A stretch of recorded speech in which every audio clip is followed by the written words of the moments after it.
dear listener, to Dream Carriage, your quiet companion at the close of the day. Here you are safe. Here you are invited to set down the weight of the hours behind you and to rest in words that move slowly, gently, like a train gliding through the night. I'm honored to be your guide this evening. Thank you for choosing to spend this time with the Dream Carriage, for allowing yourself this nightly ritual of calm. Each story waits for you here, steady as lamplight, familiar as a well-worn path, always ready to carry you into peace.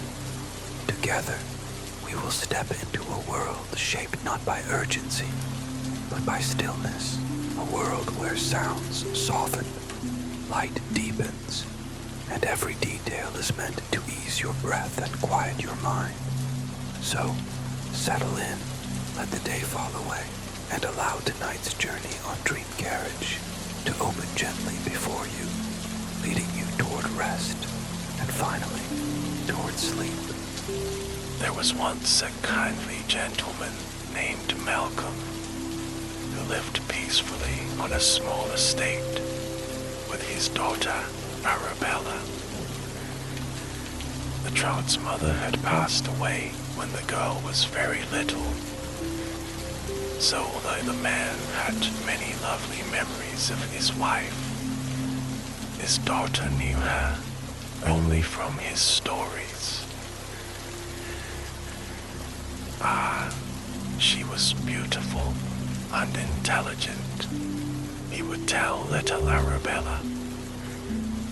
All the other fellows in town wished for her hand, and I was the lucky one who won her heart, he would reminisce. The little girl loved hearing about her mother because it made her feel like she knew her, even though she was not there to see Arabella grow up. The gentleman and his daughter lived in a rambling old stone house that was just grand enough to entertain a few visitors, but not so enormous as to be pretentious. Arabella loved the mansion and its gardens. In particular, she was extremely fond of a special part of the courtyard that had been cared for by her mother. According to her father, his bride had loved nature, and she had spent many hours selecting the trees and flowers that would fill her little paradise. To make it even more enchanting for his love, Arabella's father had surprised her mother with a beautiful fountain, pretty stone benches, and an arbor. When his wife wasn't tending to it, she could often be found reading there for hours on end. Arabella inherited that love for the sweet little garden, and she took to spending time there when she wanted to find a quiet spot for reflection, or just to feel closer to her mother. It seemed to her that of all the places on the estate, her mother's garden had the most delicate flowers, the most refreshing breezes, and the most fascinating animal visitors. She felt most relaxed in that perfect spot, just watching the bees as they danced through the blooms, or the leaves as they drifted into the fountain. It was a perfect respite from the wild. Their home was a short distance from other respectable families, but they didn't tend to go visiting or socializing. Without a lady of the house to organize such things, Malcolm found it a bit awkward to go calling on his neighbors. As a result, Arabella learned to entertain herself. She had a faithful little dog named Henry, who kept her laughing with his silly antics and offered her adoring companionship. With that, she was content. As much as Malcolm's love for his late wife endured, he did grow a bit lonely after many years of life as a widower. When Arabella was 15, he began spending time with a widow named Lydia, who lived nearby. She was a very respectable lady and handsome in a reserved sort of way. She had 2 daughters named Agnes and Imogen. Agnes was 17, and Imogen was almost the same age as Arabella. Although they were properly educated in the skills expected of young ladies, Arabella did not find them to be particularly stimulating company. Where Arabella might act to discuss books or horticulture, they would prefer local gossip. Where she might have thoughts to share about music, they preferred fashion. Arabella was polite to all of them for her father's sake, but she secretly found Agnes and Imogen a bit tedious. She reflected with disappointment that it was a shame they had so little in common, because she would have liked to have had some close friends. Under these circumstances, she had to make an effort to appear happy when her father brought her the news that he and Lydia were out to marry. She and her father were very close, having only had each other for company all these years, and she had mixed feelings about the match. On one hand, she genuinely wished for her father's happiness. On the other, it would be a new experience for her to share her home and her private world with 3 other women, none of whom seemed to have much in common with her. Nonetheless, Arabella smiled bravely for her father and congratulated him, wishing him joy. The wedding of a widow and a widower was generally a quiet affair in those days. The match was privately made, and the lady and her daughters were soon installed at Malcolm's house. Although there were empty bedrooms available, some shuffling of chambers was inevitable. Arabella found that she felt obligated to politely offer her own room, which was one of the largest in the house, to Agnes. At 17, her new stepsister was, after all, the oldest young lady. Rather than graciously thanking Arabella for the swap, Agnes seemed to think the larger room was her due. She unceremoniously moved in, spreading her things everywhere in a jumble. Arabella managed to tamp down her own annoyance as the new occupant made a mess of her childhood retreat. Instead, she tried to focus on making her smaller chamber a cozy getaway.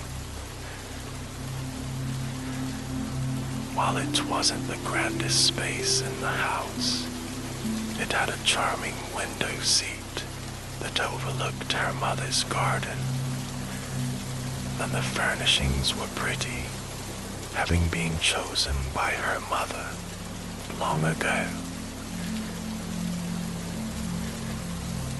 Meanwhile, Imogen moved into a similar room across the hall. Arabella caught glimpses through the open door and noted that she was as careless with her things as her sister was.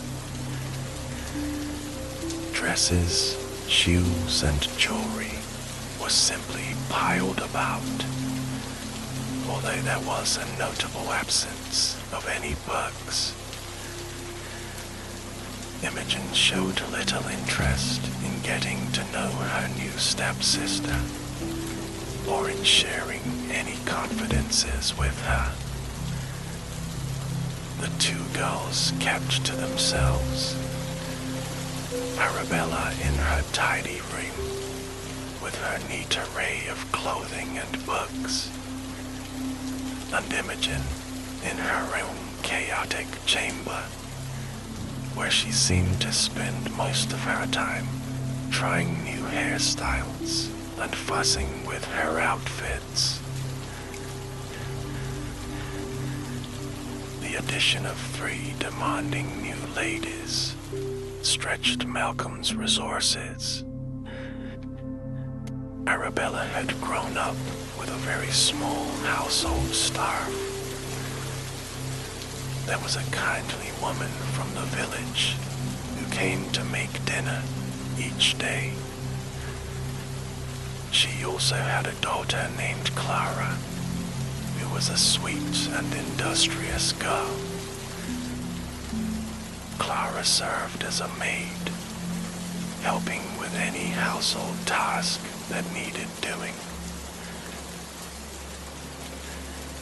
Since it was just the two of them living there, Malcolm and Arabella had a friendly, easy relationship with both Clara and her mother. There was no point in formality. As soon as they had settled in, the 3 new family members began to feel comfortable asserting themselves. They thought nothing of bothering Clara to bring their breakfast up on a tray instead of appearing in the dining room. They dropped their personal items wherever they liked and expected them to be magically returned to their rooms. They even diverted Clara from her usual duties to help with their clothes or their hair. These were things they could have done perfectly well for themselves, but they fancied themselves to be very grand. They expected Clara to act as a lady's maid on top of her usual work. Although she was a hard-working girl, she was not trained in the ways of hairstyling, nor was she an expert seamstress. Arabella had tried to surreptitiously pitch in, lending a hand with any particularly tricky sewing and handling chores Clara couldn't complete. But Lydia was soon complaining to Malcolm that her daughters needed a proper maid who could make them look their best. After all, they would soon be ready to find husbands. In truth, Malcolm didn't understand why she was making such a fuss. He and his daughter had done just fine by themselves. Arabella had never seemed to need a special lady's maid, and he thought she always looked wonderful. Nonetheless, he wished to make his new bride happy. He promised her that he would make inquiries on his next business trip, hoping to bring an experienced maid from the city. This appeased Lydia to some extent, but she began badgering him to plan his next trip soon. After all, she said petulantly, she couldn't be expected to continue depending on that girl from the village to keep the ladies of the house looking up to standard.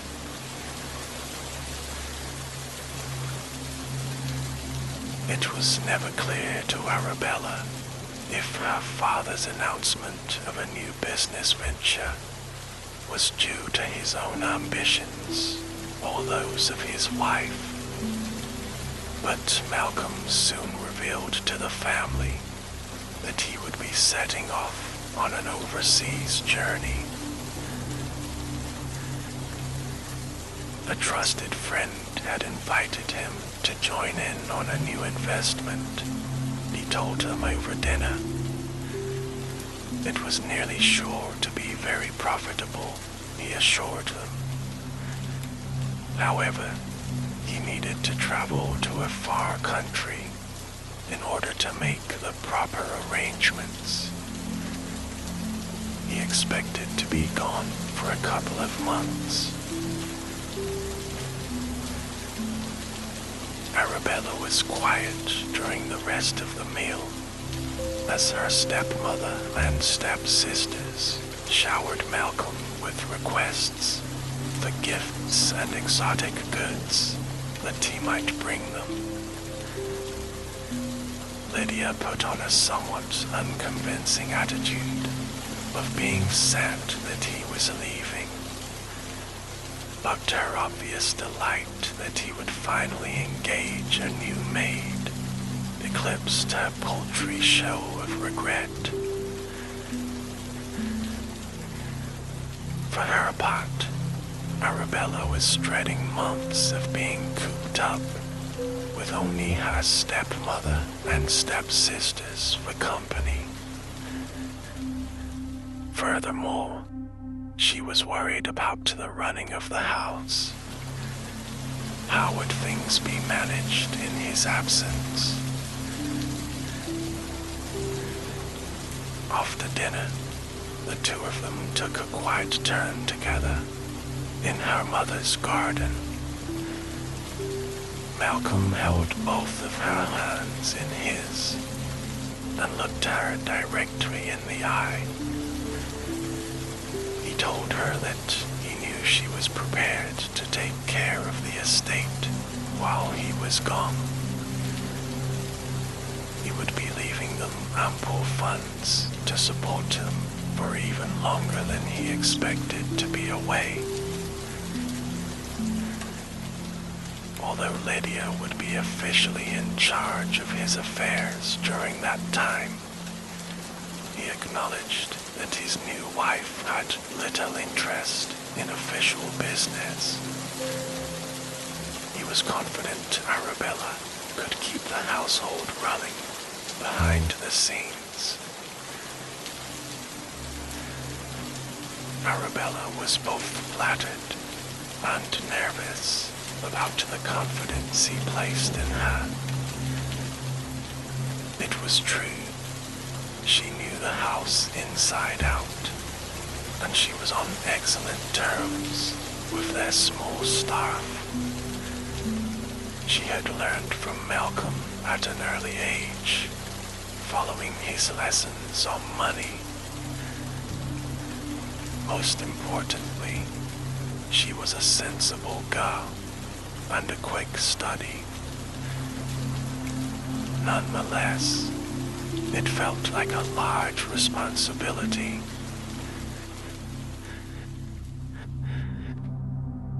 The day of his departure came all too soon.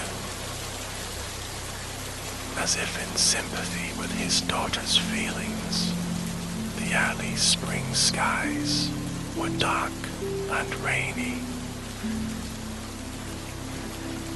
While the carriage waited, the women of the household stood on the front stairs, holding up shawls to shelter from the rain. After a somewhat formal farewell, Lydia turned brusquely and went inside. Agnes and Imogen rushed after her with relief. But Arabella hugged her father close, clinging to him as if she could stop him from going. He patted her on the back, reassuring her that all would be well, and she bravely released him. Standing up straight, heedless of the soaking downpour, she smiled. Not to worry, she told him. I'll take care of everything until you return. His face showed his love for her as he waved goodbye and climbed into the hired carriage. Then she watched it until it was no more than a small dot on the road.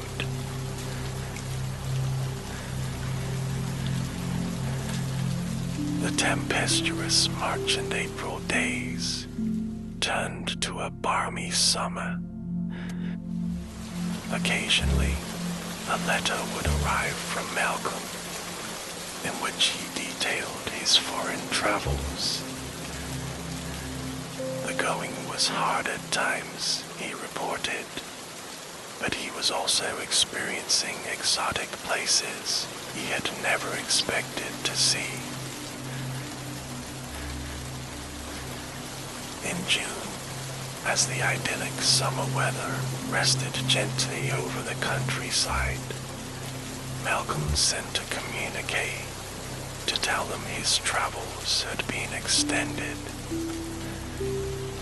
He apologized greatly, but promised it would be worth the trouble, and he enclosed funds to keep the household running for another 2 months. The new influx of money was a huge relief to Arabella, who'd been nervously watching the last of the household budget disappear.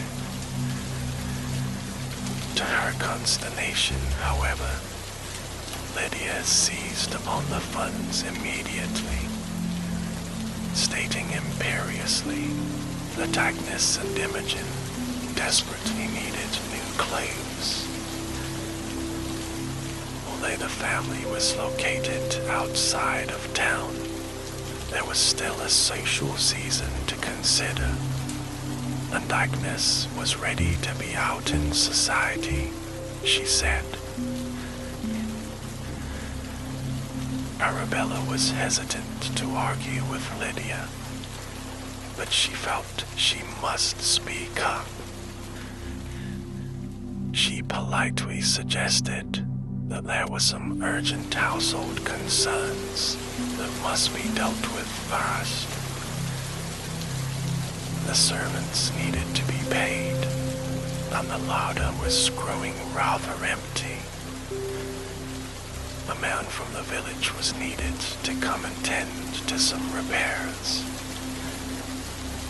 Would it not be wiser, she said, to take care of those items first. Lydia's reaction to her stepdaughter's boldness was angry and swift. She icily informed Arabella that she would spend the money as she saw fit, and that a 15-year-old girl would not school her in how to run a proper household. Further, she advised that if Arabella was so concerned about the cost of the star, they should let Clara go, and Arabella could take over her duties. At this, Agnes and Imogen dissolved into fits of laughter. "Why don't you start by cleaning the fireplace in my room?" Imogen said, with a spiteful edge to her voice. "What a good idea," Agnes responded haughtily. "I know, we could just call her Cinderella." Both of her stepsisters found this very funny, and happily began to speculate about what other jobs their Cinderella could do. Arabella left the room without another word. She rushed down the hall and retreated to her bedroom with her faithful little dog Henry on her heels.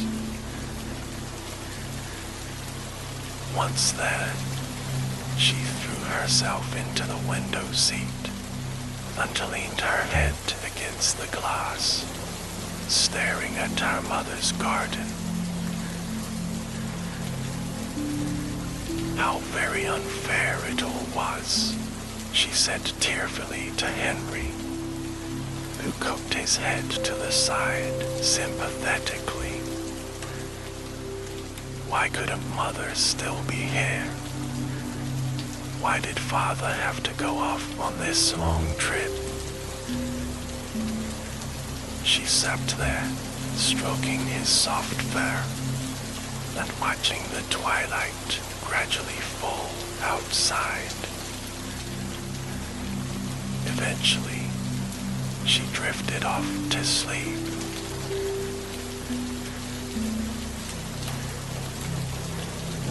When Arabella awoke in the morning, the first thing she saw was Clara walking away from the house. Confused, she tapped on the window, asking her where she was going. In truth, however, Arabella knew the answer to that question. With a sinking heart, she realized that Lydia had no doubt dismissed the maid in order to put Clara's wages towards new clothes and other luxuries. Meanwhile, Henry was being very insistent about leaving Arabella's room.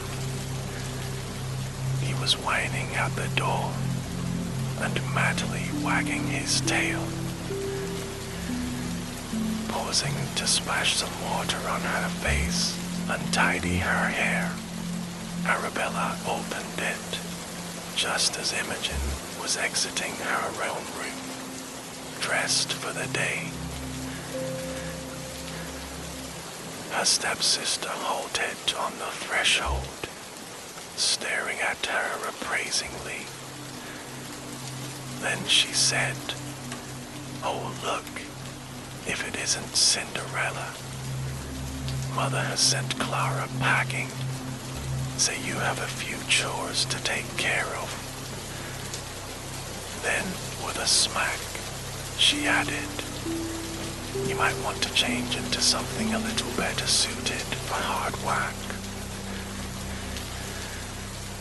With that, she turned on her heel and flounced off down the carpeted hall, her long curls balls bouncing defiantly as she descended the stairs. Arabella pondered what to do next. With Henry scurrying ahead of her, she went down the hall in the other direction and descended the back stairs to the kitchen. Cook was in there, beside herself. The kind lady couldn't afford to lose her position, but Lydia was demanding that she somehow do the cooking and all of Clara's tasks. Arabella embraced Cook, who she'd known most of her life, and reassured her that she would not leave her to manage alone. Resolutely taking Clara's apron from a hook on the back of the door, she tied it on and asked the older woman where she should start. And that was the day that Arabella, former favorite daughter and the only lady of the house, became a servant to her stepsisters and her stepmother. Cinderella, they would call out, light my fire, wash my clothes, iron my petticoat. At first, Agnes and Imogen did this with slight hesitation, as if they were aware of how wrong it was to treat her this way. After seeing that their mother was doing the same, however, their demands quickly increased. In fact, they did fewer things for themselves than they ever had before, as if to purposely overload poor Cinderella with an impossible amount of work. To humble her completely, they began referring to her only as Cinderella, as if her real name had been forgotten. In time, she heard their childish taunts in her own head, and she began to think of herself that way. After all, the new version of herself seemed to have little to do with the old one. And what else could Cinderella do? She'd promised her father that she would take care of the estate while he was away. Despite the length of his absence, which now stretched even beyond his last estimate, she felt sure that he would appear someday soon. How could she look him in the eye and say, I didn't want to be a maid. That's why the household is a shambles.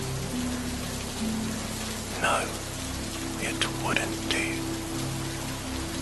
She had been raised with the philosophy that living up to one's responsibilities was a point of personal honor.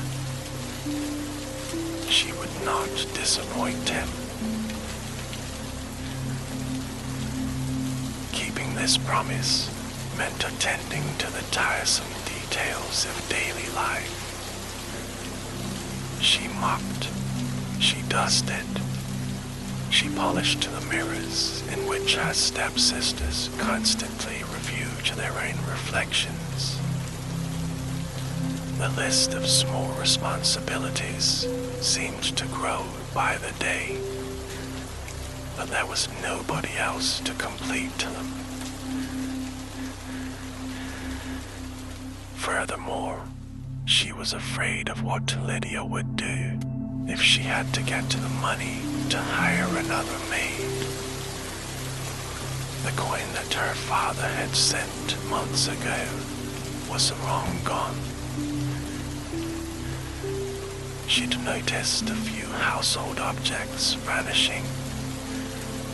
An antique clock, pieces of silver, a mirror with a heavy gold frame. If Lydia was selling her father's treasures, how long would it take her to get her mother's jewelry, for example, or to pawn her father's treasured books? Cinderella toiled, not to please Lydia and her stepsisters, but to hold together the home that she and her father had come to love. It was all she had left of her mother. All that is, except the beautiful garden. As the summer months rolled into the autumn, and the hazy fall days chilled and turned to winter, Cinderella sought refuge in the garden. In her few spare moments, sitting on the bench near her mother's hazel tree, she watched the seasons go by, reveling in their quiet beauty. Her father had brought her mother the tree as a gift long ago. It told her that the Celts believed hazelnuts imparted wisdom and inspiration. This had delighted his bride, and she had always tended to the tree with great care. Her daughter now watched it for her, enjoying its yellow catkins in the spring, and observing the creatures who came to take advantage of its nuts in the late summer. The scurrying squirrels and mice who pilfered its treasures made her smile.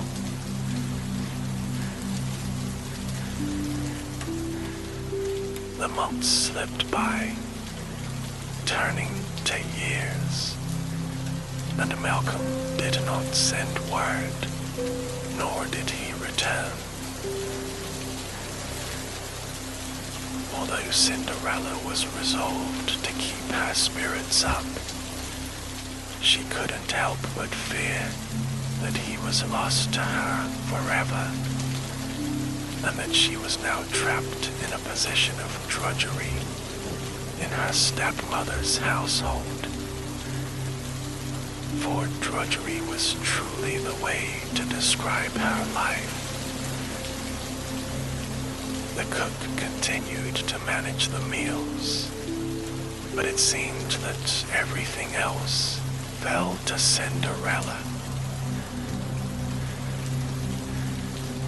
Lydia had continued to quietly sell items of value from various rooms of the house, and Cook whispered that the woman was also known to be running up a debt in town.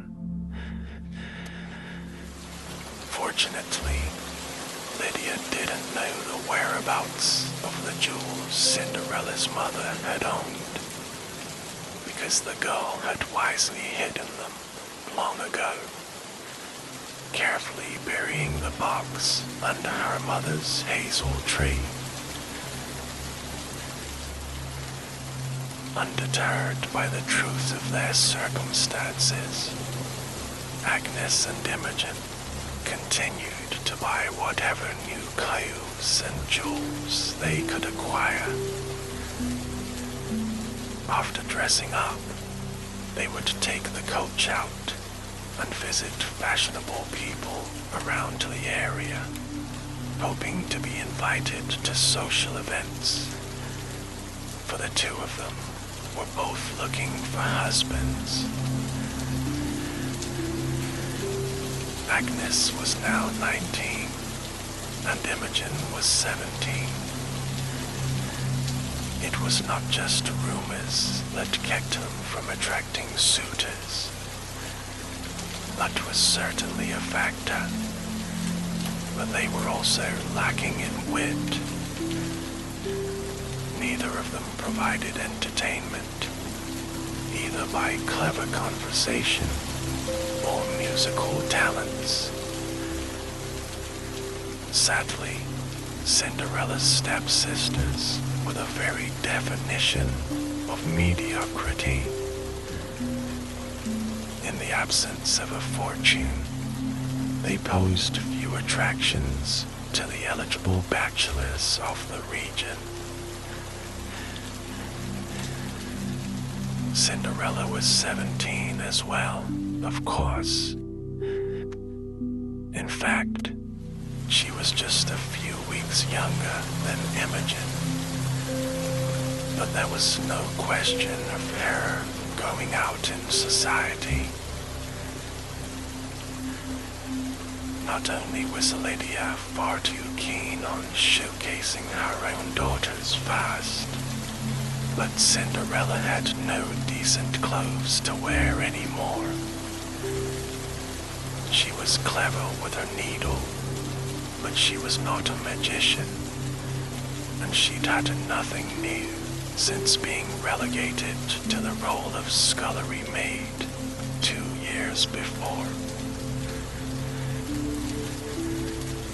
Once in a while, Agnes would toss one of her old gowns at Cinderella and sneer, saying, "Here, I don't want this anymore." In those cases, the girl would alter the dress to fit her, making it suitable for everyday wear. But in general, she'd made do with clothes that looked shabbier with each passing month. Compounding Cinderella's problems, it didn't escape Lydia's notice that despite her inferior clothing, her stepdaughter was luminous with youthful beauty. She had not had the advantage of dancing or deportment lessons that were considered essential for young ladies of society, and her lack of exposure to social events, even in the company of her family, left her without the affectations and coy flirtations of other eligible ladies her age. But while this may have seemed a disadvantage in society, it only enhanced her charm.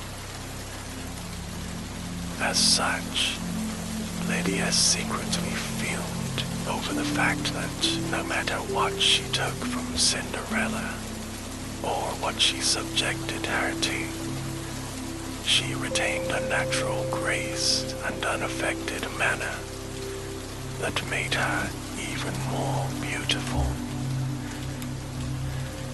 The wretched woman simply resolved to keep her out of view until her own daughters had found their matches.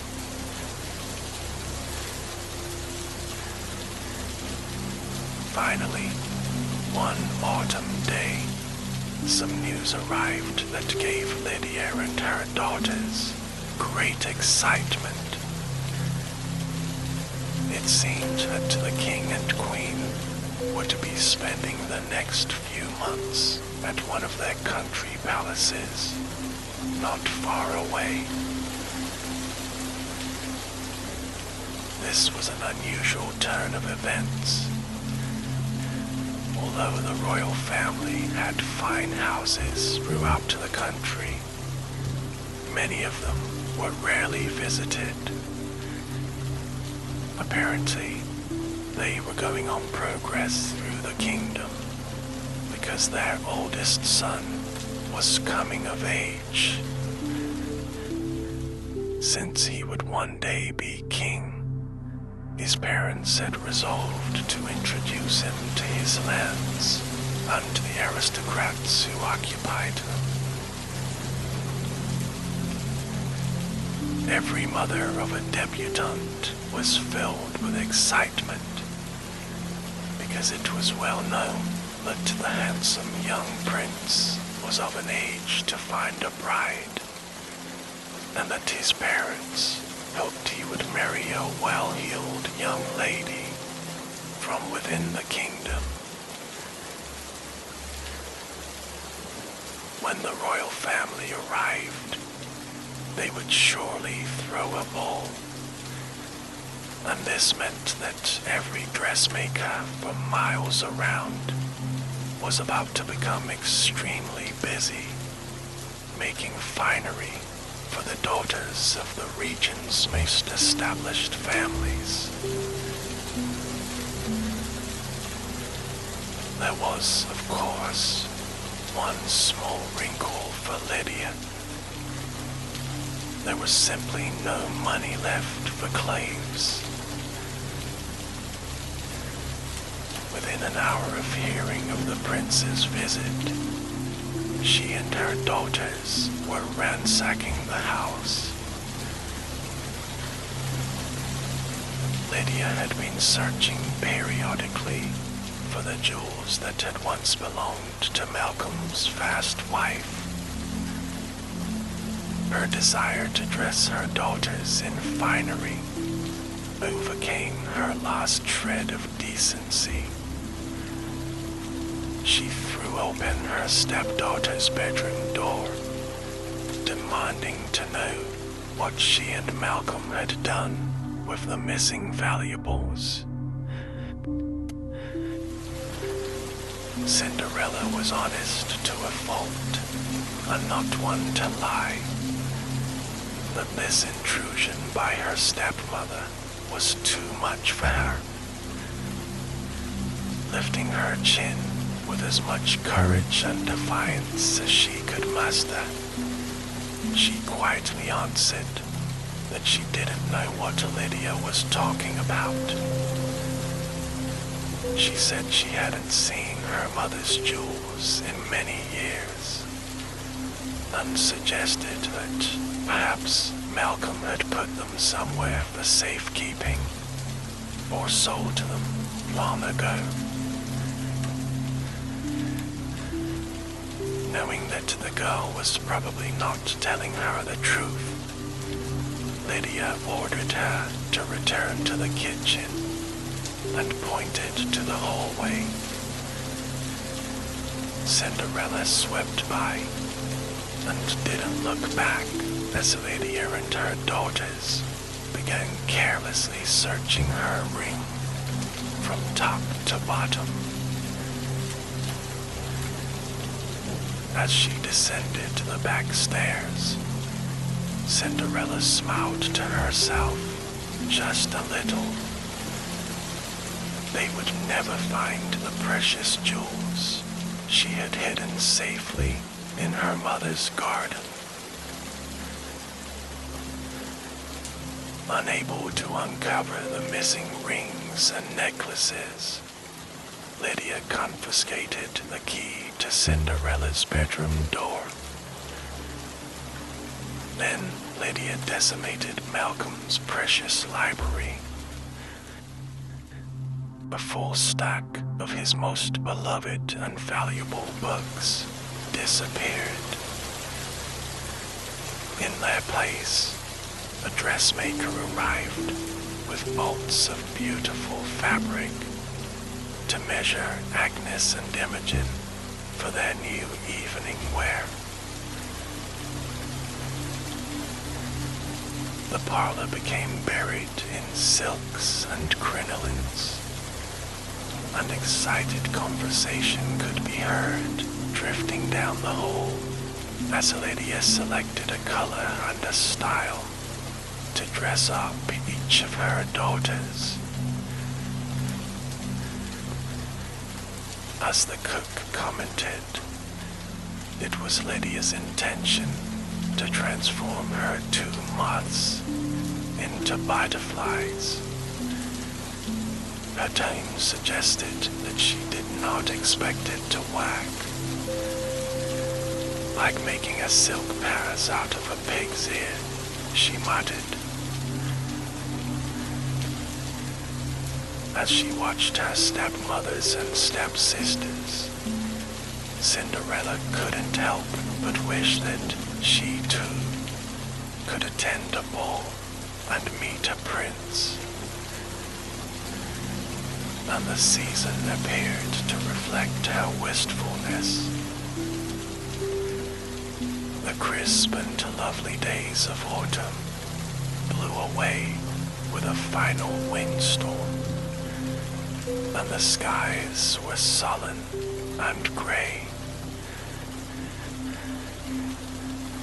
As everyone expected, an invitation to a late autumn ball at the palace soon arrived by messenger. Lydia opened the envelope and read the card aloud, with Agnes and Imogen gawking over her shoulder and bouncing with excitement. Cinderella heard it all from the hearth, where she was once again cleaning the fireplace. The King and Queen hereby request the pleasure of your company at a royal ball, Lydia read. The rest of the details of the invitation were drowned out by silly giggling from her stepsisters. But Cinderella gathered that the occasion was happening soon, and that the ladies of the house would be attending without her. There was, however, little she could do about the situation.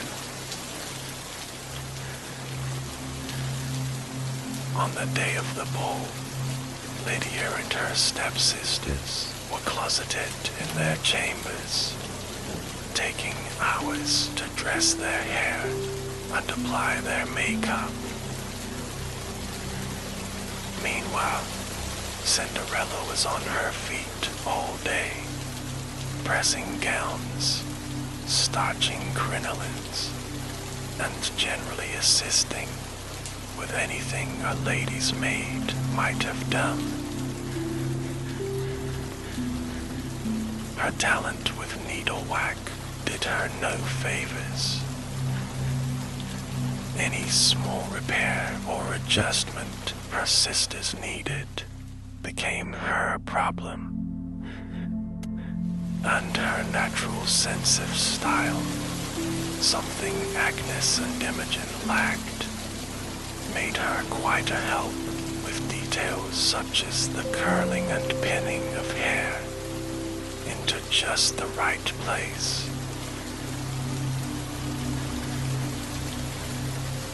Lydia had managed to borrow a slightly nicer coach from an elderly neighbor who wasn't attending the event. The chattering ladies were packed into the carriage, even as Agnes and Imogen argued about whose dress was finer and whether or not Imogen was allowed to speak to the prince when Agnes was the eldest. The coachman kept a straight face as he waited for the hubbub in the carriage to settle, but he and Cinderella exchanged a momentary look as she stood on the stairs in their wake. She was nearly sure he winked at her kindly. The small gesture brought a smile to her face and made her feel less forlorn as the horses began trotting and pulled the carriage into the distance. Wrapping her threadbare shawl more tightly around herself, Cinderella listened to the clopping of the horses' hooves as they echoed away in the distance. Instead of going straight inside, she found herself oddly compelled to stand there on the steps for a few more moments. A cool wind blew lightly across her, gusting a few tumbling fallen leaves with it.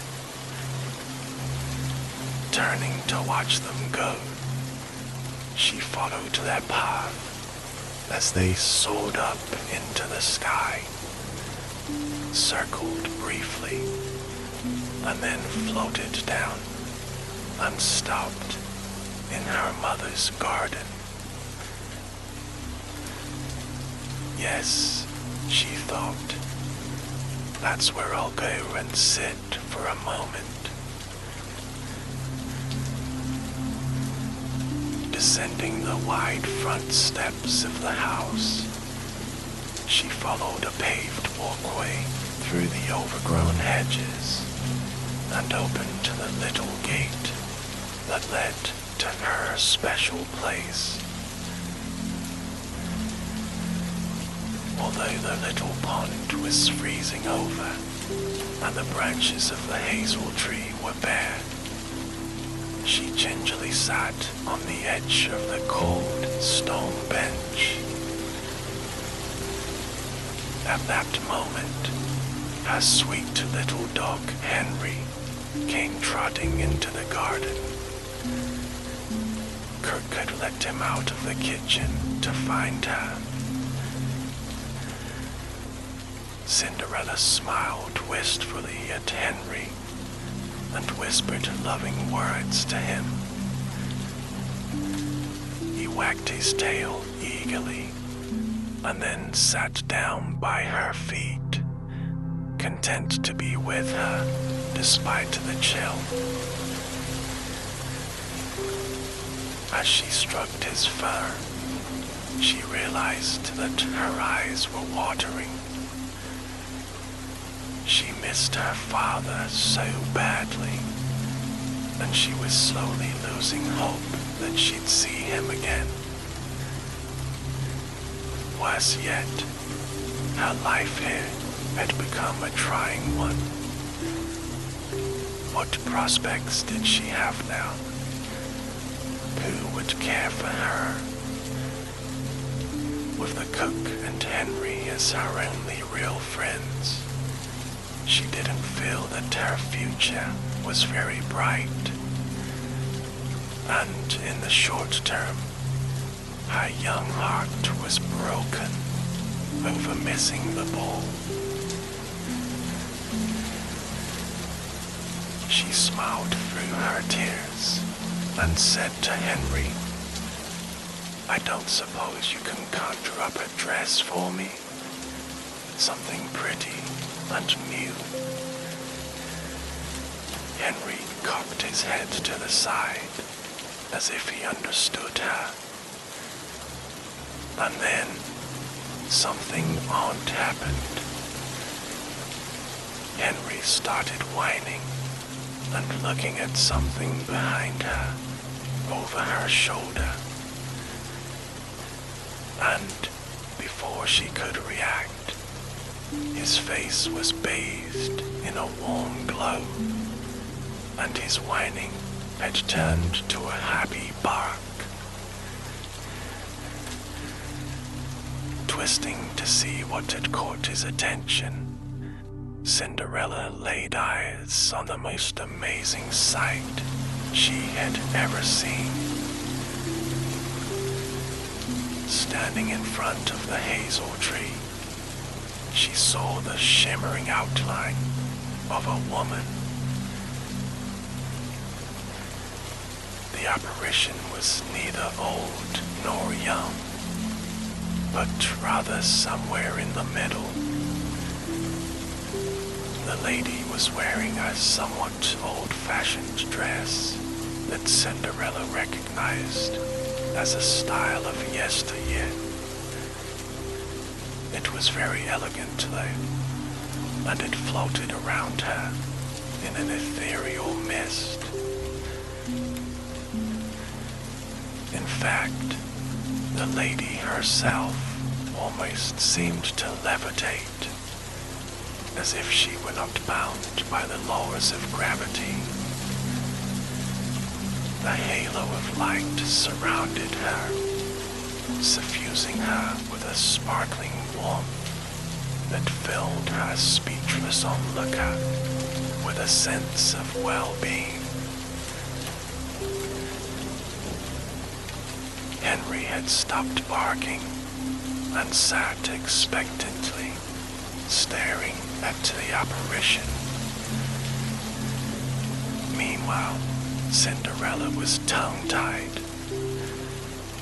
What to say first to a gorgeous apparition such as this one, appearing spontaneously in the garden?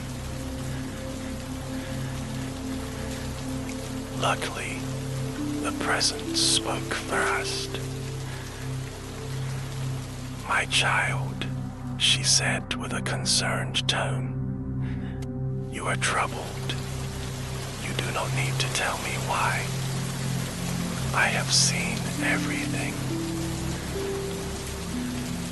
Freed of the obligation to come up with something to say, Cinderella looked on, waiting to see what the lady would do next. "Your stepmother and stepsisters have been very unkind to you, and you have behaved admirably. You have borne a heavy weight in your young heart," she added. "Although you didn't know it, I have always watched over you. My presence is here with the hazel tree, with this garden planted and carefully nurtured, and with the jewels your father gave your mother as a token of his love." At this, Cinderella's tears actually began to flow faster. The realization that someone knew of her humiliations and her trials, and that she was not entirely alone, was such a relief that she could not help herself. As she wept quietly, the apparition smiled sweetly at her. "My dear," she said, "dry your tears. I am here to bring you gifts." Stepping or floating aside, she motioned to the branches of the hazel tree. Cinderella could not believe her eyes. Hanging on its branches was the most beautiful dress she had ever seen. It was a gold color that glimmered subtly from top to bottom. The voluminous skirt floated gently on the wind, flashing and sparkling in the darkening late afternoon. On the ground, she saw two dainty, matching slippers, and hanging on a nearby branch was one of her mother's necklaces. It was a delicate thing, made of diamond and topaz. This last detail confounded Cinderella, for she was sure that her mother's topaz necklace had been safely buried with all the others.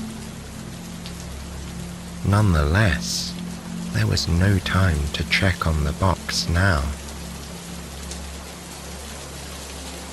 Cinderella jumped to her feet, whispering her gratitude and almost afraid to touch the beautiful garment in front of her. Then her face fell. She turned to the lovely apparition and said, "But how will I get there? I don't know the way, and our carriage is in disrepair for such a long journey." At this, the lady smiled and told her not to worry. She would manage everything. Then she gently waved her hand through the air, and like magic, Cinderella was wearing the dress and exquisite slippers. Best of all, she could feel the weight of the topaz necklace around her neck. She placed her hands gently upon the jewels, and then up higher to touch her hair, which had been magically arranged in a lovely mass of curls. Exuberantly, she spun in a circle, watching the dress rise around her like a feather on the wind. She was glowing inside and out. The apparition smiled appreciatively at the results of her work, and then flipped her hand in the direction of the vegetable garden, where two squirrels were examining an enormous pumpkin. Instantly, a fine coach was standing in the driveway with two tall, chestnut-colored horses. They whinnied lightly, as if surprised to find themselves there. Cinderella gasped with happy surprise at the sight. Then she heard a quick bark and turned to see that Henry was gone. In his place stood a diminutive coachman dressed in fine livery. He grinned at her as if they were old friends. Then he bowed ceremoniously and cheerfully indicated that she should step up to the carriage. Cinderella clapped her hands over her mouth in amusement and delight. Henry would be driving her to the royal ball.